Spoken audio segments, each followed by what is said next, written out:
Net neutrality. What is it? Well, Comcast says we don't need these pesky protections, so obviously we don't need them. Mega corporations have always had my back, right? So, in this video, we're going to talk about what is net neutrality, why are current protections necessary, and how have we ended up in this predicament? Well, we have to start at the beginning, like all stories of corporate oligopoly. 1934 was the year. Stalin was killing his own people by the tens of thousands. General Mao had just come to power. And meanwhile in America, we were just exiting the Depression and thinking about how FDR had just signed a Telecommunications Act. Well, what did this act do? The government wanted to have telephone and broadcasting regulated with the same jurisdiction, like how the ICC regulates the railways and interstate, but not the pricing. Sounds pretty good, right? And thus, the FCC was born. Well, this act was a bit too restrictive. So in 1996, while I lay plotting global domination, the Telecommunications Act of 1996 ushered forth nearly unfettered capitalism. Notice I said nearly. The bill was supposed to allow more ISPs to emerge, increasing competition. Unfortunately, this completely backfired, making it so we now have a handful of major players in the market because of the barrier for entry is extremely high to start an ISP. Now, this is the last bit of backstory that we have to cover. In 2015, data was considered a utility, like water or electricity, in the sense that if you get a cup of water from your faucet and drink it, they can't charge you a different price than if that water had come out of your hose and ended up on your lawn.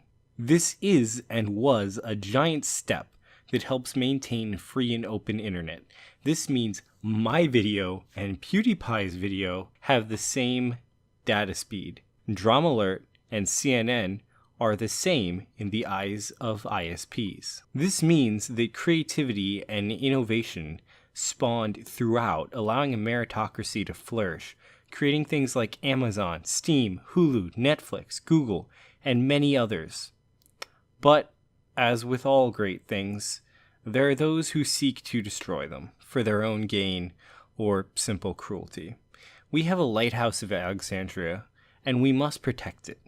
ISPs like Comcast and Verizon are working through bribes and lobbying to remove these protections. This would give them the ability to choose the victor in every battle of information that will ever take place. I'll give you an example. Let's say you have Comcast and these protections are not in place. If you Googled Comcast lying about pricing, they could redirect you to their page telling you about their upfront pricing guarantee, instead of the pages and pages talking about the lawsuits and complaints they have recently received for increasing fees without telling their customers. You know, above board practices. Now you'll say, well, they wouldn't do that.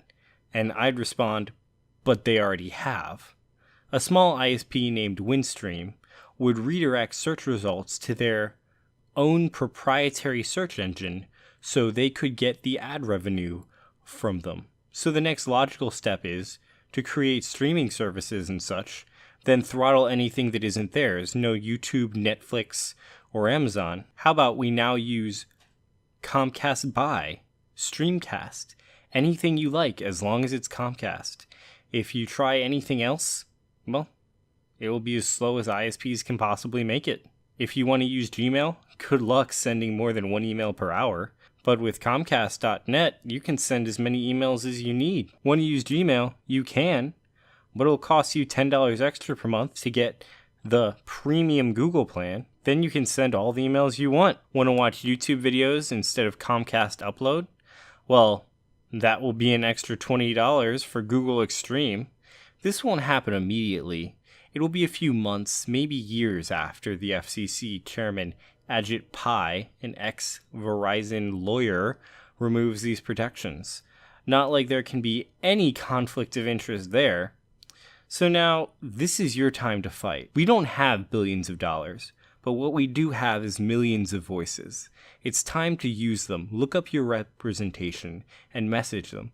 Tell them that you, as a consumer, want these protections in place. Tweet at that disgusting piece of garbage, Ajit Pai, that we don't want him to sell us out just because he has a cushy job. Without these protections in place, innovation on the internet will grind to a halt, as will your freedom online. The country I love will fall far behind. But you can stop this. Use your voices, your words. Use your data to fight these corporations. We have a library filled with the knowledge and intellect of the ages. Don't let these people destroy it. If you like this video, please share it. I can't defend our freedoms alone. If you don't like this video, go back to counting your money, you greedy CEOs. And if you want to hang out and chat, join my Discord in the link below. Thanks. Have a great day.